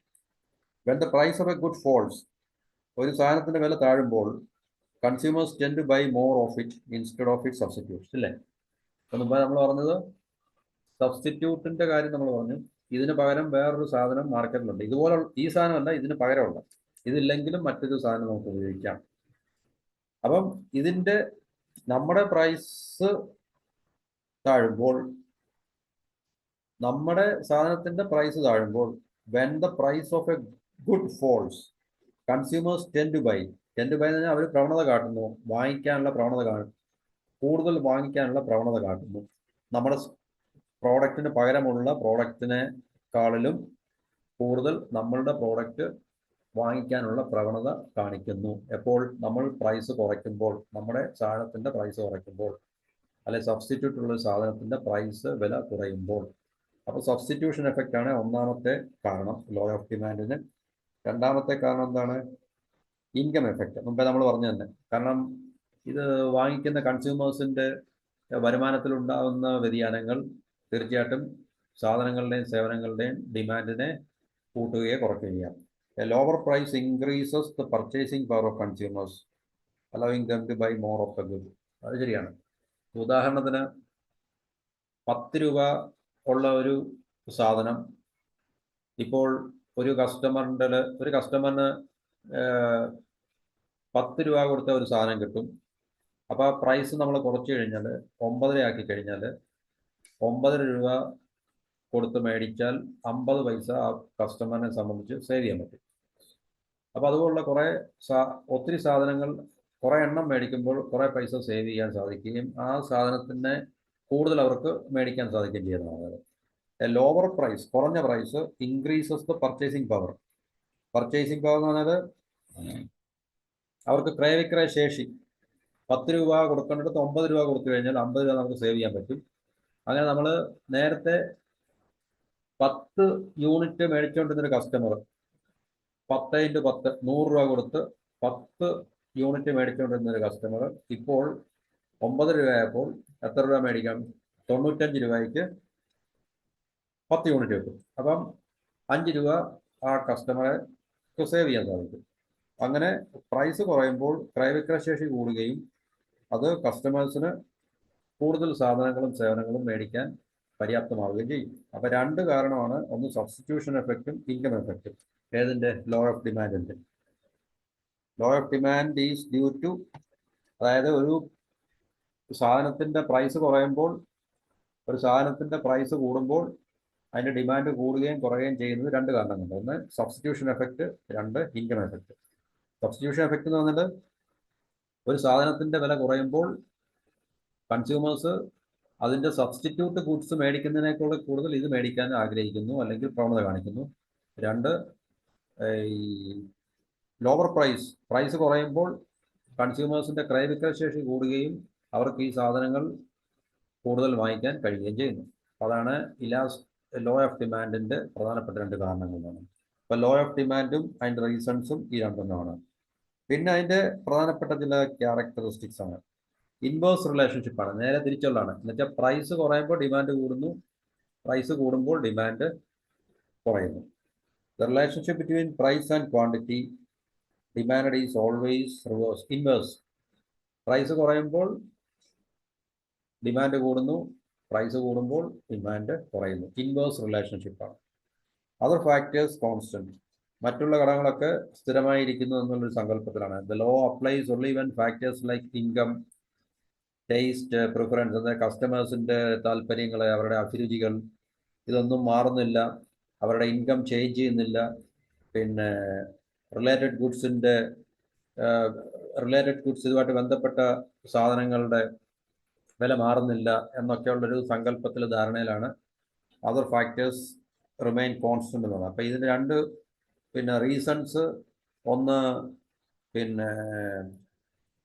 എന്താണ് റീസൺ എന്തൊക്കെയായിരുന്നു? സബ്സ്റ്റിറ്റ്യൂഷൻ എഫക്റ്റും ഇൻകം എഫക്റ്റും, ക്യാരക്ടറിസ്റ്റിക്സ്, ഇൻവേഴ്സ് റിലേഷൻഷിപ്പ്, കൂടുമ്പോൾ കുറയുന്നു, കുറയുമ്പോൾ കൂടുന്നു. Other factors remain constant. മറ്റ് ഘടകങ്ങളൊക്കെ ഇൻകം, കസ്റ്റമറിൻ്റെ ടേസ്റ്റ്, അഭിരുചി, അവരുടെ താല്പര്യങ്ങൾ, ഇതെല്ലാം സ്ഥിരമായി നിൽക്കുന്നു എന്നുള്ളൊരു സങ്കല്പങ്ങളുണ്ട്. ഇനി ഉദാഹരണം ഇവിടെ പറയുന്നത് ഡെയിലി യൂസ് പ്രോഡക്റ്റ്. ഒരു ഷുഗർ നമ്മളെല്ലാവരും സ്ഥിരമായി ഉപയോഗിക്കുന്നതാണ്. അപ്പോൾ ഈ സ്ഥിരമായി ഉപയോഗിക്കുന്ന ഈ ഷുഗറിൻ്റെ the price of sugar decreases from 50 rupees per kilogram to 50 രൂപയിൽ നിന്ന് 40 രൂപ ഒരു കിലോഗ്രാമിന് കുറയുമ്പോൾ നമ്മളെപ്പോലുള്ള വീട്ടുകാർ, households may buy more sugar, അല്ലേ?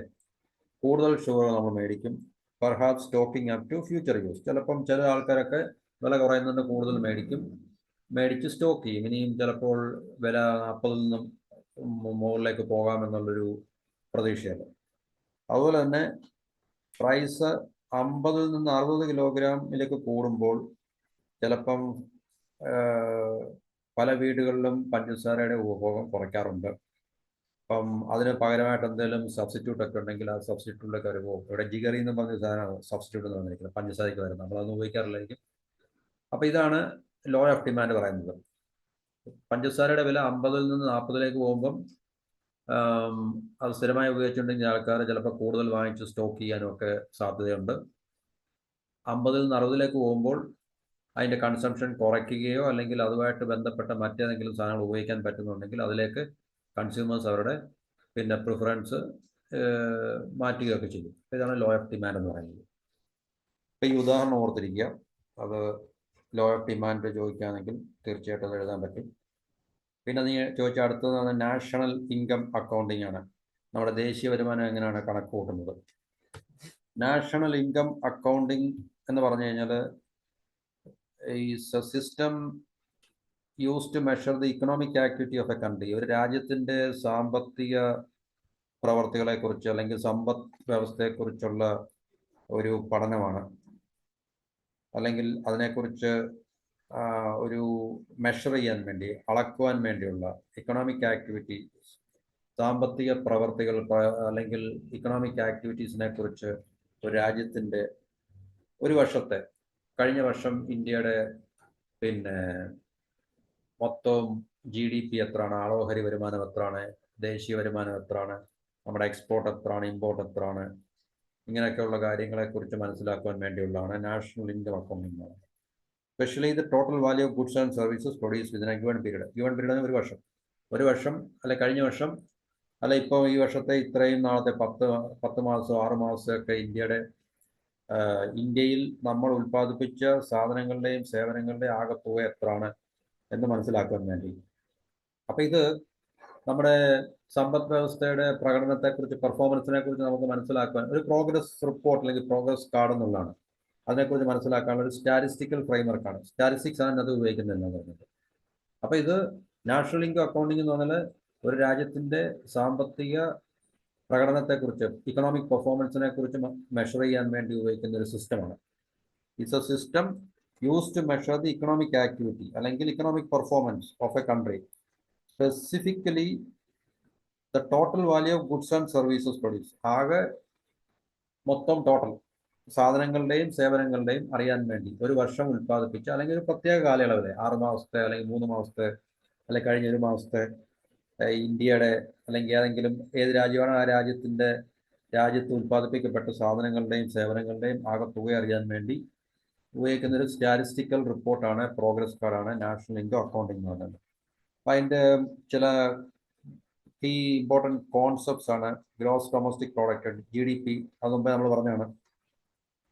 ഗ്രോസ് നാഷണൽ പ്രോഡക്റ്റ് പറഞ്ഞാണ്, നെറ്റ് നാഷണൽ പ്രോഡക്റ്റ് പറഞ്ഞാണ്, നാഷണൽ ഇൻകം നമ്മൾ പറഞ്ഞാണ്, പേഴ്സണൽ ഇൻകം വ്യക്തികളുടെ വരുമാനം, നാഷണൽ ഇൻകം ദേശീയ വരുമാനം, വ്യക്തികളുടെ വരുമാനമാണ് പേഴ്സണൽ ഇൻകം. പിന്നെ ഡിസ്പോസബിൾ ഇൻകം എന്ന് പറഞ്ഞു കഴിഞ്ഞാൽ ഇപ്പം വരുമാനം കിട്ടുന്നൊരു വ്യക്തി അദ്ദേഹം ടാക്സ് എല്ലാം കൊടുത്തതിന് ശേഷം അദ്ദേഹത്തിൻ്റെ കയ്യിൽ അവശേഷിക്കുന്ന, അദ്ദേഹത്തിന് ചിലവാക്കാൻ വേണ്ടി അദ്ദേഹത്തിൻ്റെ കയ്യിൽ അവശേഷിക്കുന്ന വരുമാനത്തിനാണ് ഡിസ്പോസബിൾ ഇൻകം എന്ന് പറയുന്നത്. ഗ്രോസ് ഡൊമസ്റ്റിക് പ്രോഡക്റ്റ് എന്ന് പറഞ്ഞു കഴിഞ്ഞാൽ ഒരു രാജ്യത്ത് ആഭ്യന്തര ഉൽപ്പാദനം എന്ന് പറയും. Total market value of all final goods and services produce within A countries borders. ഒരു രാജ്യത്തിനകത്ത് ഒരു വർഷം അല്ലെങ്കിൽ ഒരു നിശ്ചിത കാലയളവിൽ ഉൽപ്പാദിപ്പിക്കപ്പെട്ട സാധനങ്ങളുടെയും സേവനങ്ങളുടെയും മാർക്കറ്റ് വാല്യൂ ആണ്, മാർക്കറ്റ് മൂല്യമാണ്, വിപണി മൂല്യമാണ് ഗ്രോസ് ഡൊമസ്റ്റിക് പ്രോഡക്റ്റ്, GDP എന്ന് പറയുന്നത്. GNP എന്ന് പറയുമ്പം അതിനകത്ത് നമ്മൾ പറഞ്ഞു ഇന്ത്യക്ക് പുറത്ത് താമസിക്കുന്ന ഇന്ത്യക്കാരുടെയും കൂടെ വരുമാനം കണക്കിലെടുത്തുകൊണ്ട്, അതുപോലെ തന്നെ ഇവിടെ താമസിക്കുന്ന ഫോറിനേഴ്സ് ഉണ്ടെങ്കിൽ അവരുടെ വരുമാനം അതിനകത്ത് നിന്ന് കുറച്ചുകൊണ്ടുള്ള ഇതിനെയാണ് ഗ്രോസ് നാഷണൽ പ്രോഡക്റ്റ് എന്ന് പറയുന്നത്, GNP. GDP plus net income from abroad, വിദേശത്തു നിന്നുള്ള നമ്മുടെ ഇപ്പം വിദേശത്ത് ജോലി ചെയ്യുന്ന ആൾക്കാർ ഇങ്ങോട്ട് അവർ പൈസ അയക്കത്തില്ല, ആ പൈസയും കൂടെ കണക്കിലെടുത്തുകൊണ്ട് അതുതന്നെ വിദേശികൾ ഇവിടെ നിന്ന് അവരുടെ നാട്ടിലേക്ക് അയക്കുന്ന പൈസ അതിനെ കുറച്ചുകൊണ്ട് നമ്മൾ എടുക്കുന്ന ഒരു തുകയാണ് ഗ്രോസ് നാഷണൽ പ്രോഡക്റ്റ് എന്ന് പറയുന്നത്. GDPക്കകത്തിൽ ഇവിടെ ഉൽപ്പാദിപ്പിക്കുന്ന സാധനങ്ങളുടെയും സേവനങ്ങളുടെയും മാത്രം ആകത്തുക. GNP എന്ന് പറയുമ്പം അതിൻ്റെ കൂടെ നമ്മുടെ രാജ്യത്തെ വിദേശത്ത് താമസിക്കുന്ന ആൾക്കാർ ഇങ്ങോട്ട് അയക്കുന്ന പൈസ കൂടെ കൂട്ടിയിട്ട് ഇവിടെ താമസിക്കുന്ന വിദേശികൾ അവർ അങ്ങോട്ട് അയക്കുന്ന പൈസ കുറയ്ക്കും. അതാണ് GNP. നെറ്റ് നാഷണൽ പ്രോഡക്റ്റ് എന്ന് പറഞ്ഞാൽ മുമ്പേ പറഞ്ഞു ഗ്രോസ് നാഷണൽ പ്രോഡക്റ്റിൽ നിന്ന് ഡിപ്രീസിയേഷൻ കുറയ്ക്കുമ്പോൾ, അതായത് പിന്നെ അസറ്റിൻ്റെ ആസ്തികളുടെ ഡിപ്രീസിയേഷൻ കുറയ്ക്കുമ്പോൾ, തേയ്മാനം കുറയ്ക്കുമ്പോൾ കിട്ടുന്നതാണ് നെറ്റ് നാഷണൽ പ്രോഡക്റ്റ്. ഇങ്ങനെ മനസ്സിലാക്കിയാൽ മതി. GNP minus depreciation is net national product എന്ന് മനസ്സിലാക്കിയാൽ മതി. നാഷണൽ ഇൻകം എന്ന് പറഞ്ഞു കഴിഞ്ഞാൽ ഇത് total income earn by a country's factors of production, labour, land, capital, entrepreneurship. Labour എന്ന് പറഞ്ഞാൽ അവർക്ക് കിട്ടുന്ന കൂലി, ലാൻഡിന് കിട്ടുന്ന റെന്റ്, ക്യാപിറ്റലിന് കിട്ടുന്നത് എന്താണ് പ്രോഫിറ്റ്, എന്റർപ്രണർഷിപ്പിന് കിട്ടുന്ന പ്രോഫിറ്റ്. അപ്പോൾ ഇതൊക്കെയാണ് അവരുടെ ഇൻകം എന്ന് പറയുന്നത്. അപ്പോൾ ഇതിൻ്റെ എല്ലാം കൂടെ ആകെ പോവുകയാണ് നാഷണൽ ഇൻകം എന്ന് പറയുന്നത്. ഇപ്പോൾ രാജ്യത്ത് പല ആൾക്കാർ ജോലി ചെയ്യുന്നുണ്ടായിരിക്കും, പല ആൾക്കാർ പലതരത്തിലുള്ള ബിസിനസ് ചെയ്യുന്നുണ്ടായിരിക്കും. ഇപ്പം ചിലർ ബിൽഡിംഗ് ഒക്കെ റെന്റിന് കൊടുത്തായിരിക്കും. അപ്പം ജോലി ചെയ്യുന്നവരുടെ ശമ്പളം, ഈ റെന്റിന് കൊടുക്കുന്ന ബിൽഡിങ്ങിൻ്റെ റെന്റ്, പിന്നെ ക്യാപിറ്റൽ മൂലധനം നിക്ഷേപിക്കുമ്പോൾ അതിൽ പ്രോഫിറ്റ് കിട്ടും. പിന്നെ എന്റർപ്രണർഷിപ്പ്, അതുപോലെ തന്നെ ബിസിനസ് ആരംഭിക്കുന്ന ആൾക്കാർ, മുതലാളിമാർക്ക്, ബിസിനസ്സുകാർക്ക് അവർക്ക് ബിസിനസ്സിൽ നിന്നും അവരുടെ മൂലധന നിക്ഷേപത്തിൽ നിന്നും ലാഭം കിട്ടും. അപ്പം ഇതിൻ്റെ എല്ലാം കൂടെ ആകത്തുകയാണ് total income earned by the factors of production. Factors of production land, labour, capital, entrepreneurship എന്നുള്ളതാണ്. അല്ലെങ്കിൽ ലാൻഡ്, ലേബർ, ക്യാപിറ്റൽ മാത്രം ഓർത്ത് വരുന്നത്.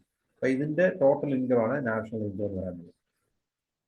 പേഴ്സണൽ ഇൻകം എന്ന് പറഞ്ഞാൽ the total income received by individuals including wages, salaries, rents, dividends and government transfers like pensions. ഇപ്പം നമ്മൾ സാധാരണക്കാരന് വ്യക്തികൾക്ക് കിട്ടുന്ന ശമ്പളം, പിന്നെ അവർക്ക് കിട്ടുന്ന വേതനം, തൊഴിൽ വേതനം, ശമ്പളം, റെന്റ്. ഇപ്പോൾ ഒരാളൊരു വീട് വാടകയ്ക്ക് കൊടുക്കുന്ന, അല്ല മുറി വാടകയ്ക്ക് കൊടുത്ത് റെന്റ് കിട്ടുന്നുണ്ട്, അതുപോലെ ഡിവിഡൻഡ്, ഏതെങ്കിലുമൊക്കെ കമ്പനിയിൽ നിന്ന് ഡിവിഡൻഡ് ഒക്കെ കിട്ടുന്നുണ്ടെങ്കിൽ, അതുപോലെ ഗവൺമെന്റിൽ നിന്ന് കിട്ടുന്ന പെൻഷൻ. അപ്പോൾ ഇതൊക്കെയാണ് പേഴ്സണൽ ഇൻകം എന്ന് പറയുന്നത്. Total income received by individuals. ഇപ്പോൾ ഉദാഹരണത്തിന് ഒരു വ്യക്തി ജോലി ചെയ്യുന്നുണ്ട്, പ്രൈവറ്റ് മേഖലയിലാണ്, പുള്ളിക്ക് ശമ്പളം കിട്ടുന്നു, പുള്ളിക്ക് ഒരു മുറി വാടകയ്ക്ക് കൊടുക്കുന്നുണ്ട്, പുള്ളിക്ക് ആ വാടകയിനത്തിൽ ഒരു മാസം 10,000 രൂപ കിട്ടുന്നു, ശമ്പളം പുള്ളിക്ക് 30,000 കിട്ടുന്നു എന്നിരിക്കട്ടെ. അപ്പം പുള്ളിയുടെ ഈ 30,000-ഉം 10,000 കൂടെ കൂട്ടിയായിരിക്കും പുള്ളിയുടെ പേഴ്സണൽ ഇൻകം എന്ന് പറയുന്നത്. അല്ലെങ്കിൽ ഒരു വ്യക്തി പെൻഷൻ മേടിക്കുന്ന ഒരു വ്യക്തിയാണ്, പുള്ളിക്ക് പെൻഷൻ 40,000 കിട്ടുന്നു, പിന്നെ പുള്ളിക്ക് 1-2 കമ്പനിയിലെ ഒക്കെ ഡിവിഡൻഡ് കിട്ടുന്നുണ്ട്, പിന്നെ പുള്ളി മുറി വാടകയ്ക്ക് കൊടുക്കുന്നുണ്ട്. അപ്പോൾ ഇതെല്ലാം കൂടെ കൂട്ടിയായിരിക്കും പുള്ളിയുടെ പേഴ്സണൽ ഇൻകം എന്ന് പറയുന്നത്. ഡിസ്പോസബിൾ ഇൻകം ഞാൻ പറഞ്ഞു, ടാക്സ് കൊടുത്തതിന് ശേഷം വ്യക്തിയുടെ കയ്യിൽ എന്ത് അവശേഷിക്കുന്നു അതാണ് ഡിസ്പോസബിൾ ഇൻകം എന്ന് പറയുന്നത്. അടുത്തത് ഇനി നാഷണൽ ഇൻകം നമുക്ക് എങ്ങനെ കാൽക്കുലേറ്റ് ചെയ്യാം? ഒന്ന് പ്രൊഡക്ഷൻ മെത്തേഡ്. പ്രൊഡക്ഷൻ മെത്തേഡ് എന്ന് പറഞ്ഞാൽ ഉൽപാദനത്തെ അടിസ്ഥാനപ്പെടുത്തി, 2 ഇൻകത്തെ അടിസ്ഥാനപ്പെടുത്തി, 3 expenditure method. Production method, income method, expenditure method. ഈ 3 മെത്തേഡിൽ കൂടെ നമുക്ക് നാഷണൽ ഇൻകം കാൽക്കുലേറ്റ് ചെയ്യാം. അത് മനസ്സിലാക്കിയാൽ മതി. Methods of calculating national income. ആദ്യം നാഷണൽ ഇൻകം എന്താണെന്ന് ഡിഫൈൻ ചെയ്യുക.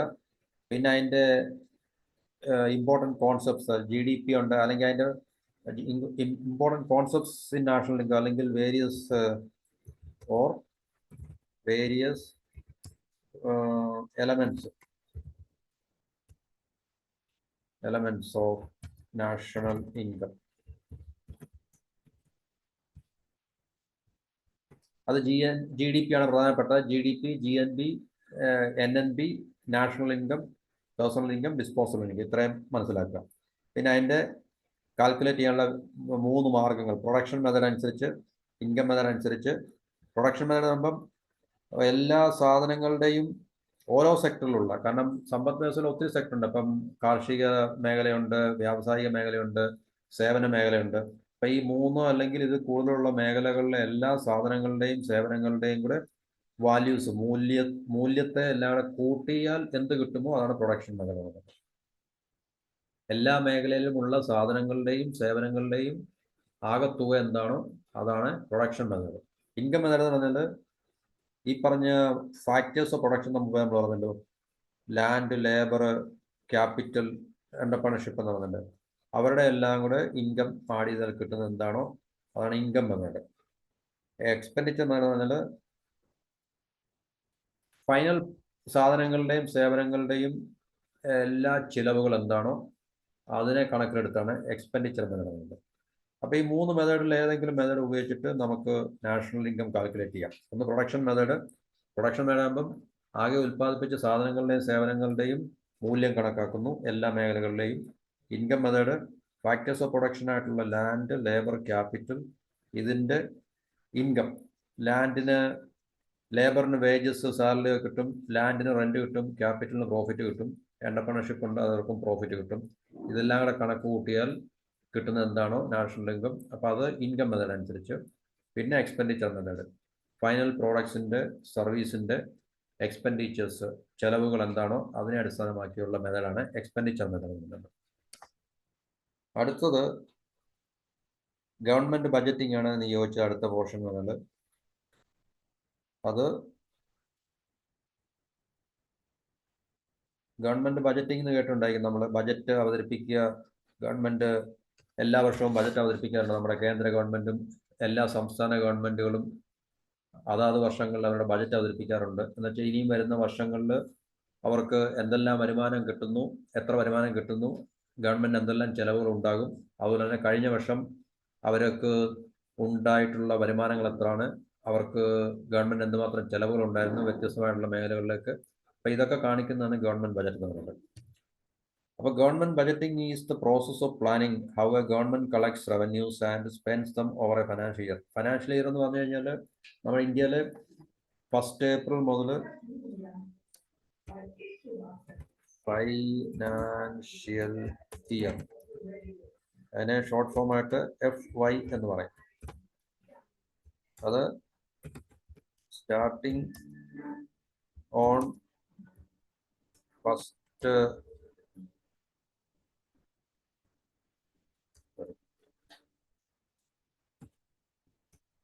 April every year and ends at 31st March next year. ഇല്ലേ? എല്ലാ വർഷവും ഏപ്രിൽ 1 തുടങ്ങി അടുത്ത മാർച്ച് 31 തീയതിയാണ് ഫൈനാൻഷ്യൽ ഇയർ എന്ന് പറയുന്നത്. അപ്പം നമ്മൾ 2024-25 ഫൈനാൻഷ്യൽ ഇയർ എന്ന് പറഞ്ഞാൽ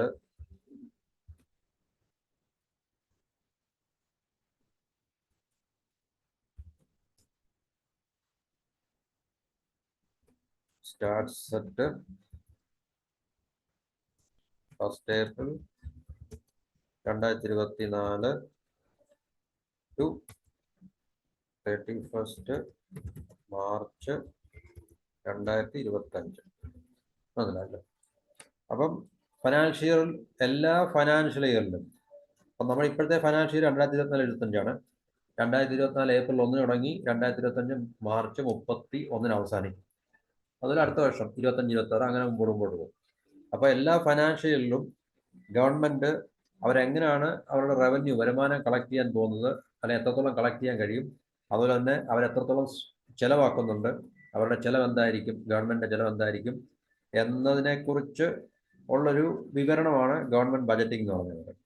അപ്പോൾ അത് നമ്മുടെ സാമ്പത്തിക സാമൂഹിക പിന്നെ പുരോഗതിക്കും അല്ലെങ്കിൽ ഡെവലപ്മെന്റിനും വേണ്ടിയൊക്കെയാണ് ഇങ്ങനെ ഒരു പ്രോസസ്സ് ഗവൺമെന്റ് നടപ്പിലാക്കുന്നത്. അപ്പോൾ government budgeting is the process of planning how A government collects revenues. അതിന്റെ വരുമാനം പ്രധാനമായിട്ട് എന്തായിരിക്കും? ഗവൺമെന്റ് ടാക്സ് ആയിരിക്കും. ടാക്സ്, പിന്നെ ഫൈൻസ്, ഫീസ് എന്നൊക്കെ പറഞ്ഞിട്ടുള്ള പ്രധാനമായിട്ട് ടാക്സ് ആയിരിക്കും. നികുതി വരുമാനം നികുതി വരുമാനമായിരിക്കും ഗവൺമെന്റ് വരുമാനത്തിൽ ഏറ്റവും കൂടുതലെന്ന് പറഞ്ഞത്. അപ്പം ഈ വരുമാനം, കളക്ടിങ് റവന്യൂസ്, വരുമാനം എങ്ങനെ കളക്ട് ചെയ്യുന്നു, അതുപോലെ തന്നെ സ്പെൻഡിങ് എങ്ങനെ എക്സ്പെൻഡിച്ചേഴ്സ് ചെലവാക്കുന്നു. ഗവൺമെന്റ് ഒത്തിരി ചെലവുകളുണ്ടല്ലോ, പല മേഖലകളിലും പല കാര്യത്തിനും വേണ്ടി ഗവൺമെന്റ് ചെലവാക്കുന്നുണ്ട്. അപ്പൊ ആ ചെലവുകൾ എന്തൊക്കെയായിരിക്കും, എങ്ങനെയായിരിക്കും എന്നൊക്കെ ഉള്ളതിനെ കുറിച്ചുള്ളൊരു പിന്നെ ഒരു രൂപരേഖയാണ് ബജറ്റ് എന്ന് പറഞ്ഞത്. അപ്പൊ ഇനി ഗവൺമെന്റ് ഈ ബജറ്റിങ്ങിന്റെ ഓബ്ജക്റ്റീവ്സ് എന്തൊക്കെയാണ്, ലക്ഷ്യങ്ങൾ എന്തൊക്കെയാണ്? Allocate resources to priority areas, മുൻഗണനയുള്ള മേഖലകളിൽ വിഭവങ്ങളെ അലോക്കേറ്റ് ചെയ്യുക, വിന്യസിക്കുന്നതിന് വേണ്ടി. അത് എഡ്യൂക്കേഷൻ, വിദ്യാഭ്യാസം, ഹെൽത്ത് കെയർ, ആരോഗ്യം, അതുപോലെ നമ്മുടെ പ്രതിരോധം, നമ്മുടെ റെയിൽവേ, അല്ലെങ്കിൽ നമ്മുടെ പിന്നെ റോഡ്, ഇൻഫ്രാസ്ട്രക്ചർ, അടിസ്ഥാന സൗകര്യങ്ങൾ, ഇതിനൊക്കെ വേണ്ടി റിസോഴ്സസ് എത്രത്തോളം ചെലവാക്കണം അല്ലെങ്കിൽ വിന്യസിക്കണം എന്നുള്ളതിനെ കുറിച്ച് ഉള്ള ഒരു രൂപരേഖയും കൂടെയാണ് അപ്പോൾ അതിൻ്റെ ലക്ഷ്യമായിട്ട് പറയുന്നത്. പിന്നെ stabilise the economy by managing inflation and unemployment. പണപ്പെരുപ്പവും തൊഴിലില്ലായ്മയും നിയന്ത്രിക്കുക, അതുവഴി നമ്മുടെ സമ്പദ് വ്യവസ്ഥയെ പിന്നെ സുസ്ഥിരമാക്കി നിർത്തുക എന്നുള്ളത്. അതിനുവേണ്ടി stabilise the economy by managing inflation and unemployment. Unemployment എന്ന് പറഞ്ഞാൽ തൊഴിലില്ലായ്മയ്ക്ക് വേണ്ടി, തൊഴിൽ സൃഷ്ടിക്കുന്നതിന് വേണ്ടി ഗവൺമെന്റ് പല പദ്ധതികളൊക്കെ തയ്യാറാക്കുന്നുണ്ട്. ഈ ബജറ്റിൽ അതെല്ലാം അവതരിപ്പിക്കുകയും ചെയ്യും. അപ്പൊ അങ്ങനെയുള്ളൊരു രൂപരേഖയാണ് ബജറ്റ് എന്ന് പറയുന്നത്. പിന്നെ റെഡ്യൂസ് ഇൻകം ഇനിക്വാലിറ്റി, വരുമാനത്തിലുള്ള എന്താ പറയുക, അസന്തുലിതാവസ്ഥ ഇല്ലാതാക്കാൻ ത്രൂ ടാക്സസ് ആൻഡ് സബ്സിഡീസ്. എന്നുവെച്ചാൽ പൈസ ഉള്ളവരുടെ കയ്യിൽ നിന്ന് ടാക്സ് പിരിച്ച് സമൂഹത്തിൽ, രാജ്യത്ത് സാമ്പത്തികമായി പിന്നോക്കം നിൽക്കുന്ന ആൾക്കാർക്ക് പ്രയോജനകരമായിട്ടുള്ള സാമ്പത്തിക പരിപാടികൾ ചെയ്യുന്നതിന് വേണ്ടി കാര്യങ്ങൾ നടപ്പിലാക്കുക എന്നുള്ള ലക്ഷ്യം കൂടി ബജറ്റിനുണ്ട്. അപ്പൊ റെഡ്യൂസ് ഇൻകം ഇനിക്വാലിറ്റി, അസമത്വം, ഇൻകം ഇനിക്വാലിറ്റി അസമത്വം, വരുമാനത്തിലുള്ള അസമത്വം ഇല്ലാതാക്കുന്നതിന് വേണ്ടി അല്ലെങ്കിൽ കുറയ്ക്കുന്നതിന് വേണ്ടി ടാക്സ് പിരിച്ചും സബ്സിഡി കൊടുത്തുമൊക്കെ, through taxes and subsidies. Promote public welfare and economic growth, ക്ഷേമ പ്രവർത്തികൾ ചെയ്യുക, അതുപോലെ തന്നെ സാമ്പത്തിക വളർച്ചയെ ഉറപ്പുവരുത്തുക. അപ്പൊ ഇത്രയാണ് ഓബ്ജക്റ്റീവ്സ് പറഞ്ഞത്. Allocate resources to priority areas like education, health care. മുൻഗണനാ മേഖലകളിലേക്ക് ഈ പറഞ്ഞ റിസോഴ്സ് വിഭവങ്ങളെ വിന്യസിക്കുക, എക്കോണമിയെ സുസ്ഥിരമാക്കി നിർത്തുക, ഇൻഫ്ലേഷനും അൺഎംപ്ലോയ്മെന്റും മാനേജ് ചെയ്ത് അല്ലെങ്കിൽ നിയന്ത്രിച്ച്. പിന്നെ ഇൻകം ഇനിക്വാലിറ്റി, വരുമാനത്തിലുള്ള അസമത്വത്തെ കുറയ്ക്കുക, ടാക്സ് വരുമാനം കൂടുതലുള്ള ആൾക്കാരിൽ നിന്നും അല്ലെങ്കിൽ സമ്പത്ത് കൂടുതലുള്ള ആൾക്കാരിൽ നിന്നും ടാക്സ് പിരിച്ച് സമ്പത്ത് കുറഞ്ഞ ആൾക്കാർക്ക് സബ്സിഡി ഒക്കെ നൽകി മറ്റ് സാമ്പത്തിക പരിപാടികൾ ആവിഷ്കരിച്ച് വരുമാനത്തിലുള്ള അസമത്വം ഇല്ലാതാക്കുക. അതുപോലെ തന്നെ പൊതുക്ഷേമ പ്രവർത്തനങ്ങൾ നടത്തി സാമ്പത്തിക ഭദ്രത ഉറപ്പുവരുത്തുക എന്നുള്ളതാണ് ബജറ്റിന്റെ ഈ പറഞ്ഞ 4 ലക്ഷ്യങ്ങൾ എന്ന് പറഞ്ഞത്. ഇനിയും ഒരു ബജറ്റിന്റെ പ്രധാനപ്പെട്ട ഭാഗങ്ങൾ എന്തൊക്കെയാണ്? ഒന്ന് റവന്യൂ ബജറ്റ് ഉണ്ട്, ക്യാപിറ്റൽ ബജറ്റ് ഉണ്ട്. കമ്പോണൻസ് ഓഫ് എ ബജറ്റാണ്. റവന്യൂ ബജറ്റ് എന്ന് പറഞ്ഞു കഴിഞ്ഞാൽ ടാക്സിൽ നിന്നും പിരിക്കുന്ന വരുമാനങ്ങൾ, ഇൻകം ഫ്രം ടാക്സസ്. ഇപ്പം നമ്മുടെ രാജ്യത്ത് GST ഉണ്ട്, ഇൻകം ടാക്സ് ഉണ്ട്, പിന്നെ വരുമാനത്തിന്റെ മേലുള്ള നികുതിയുണ്ട്.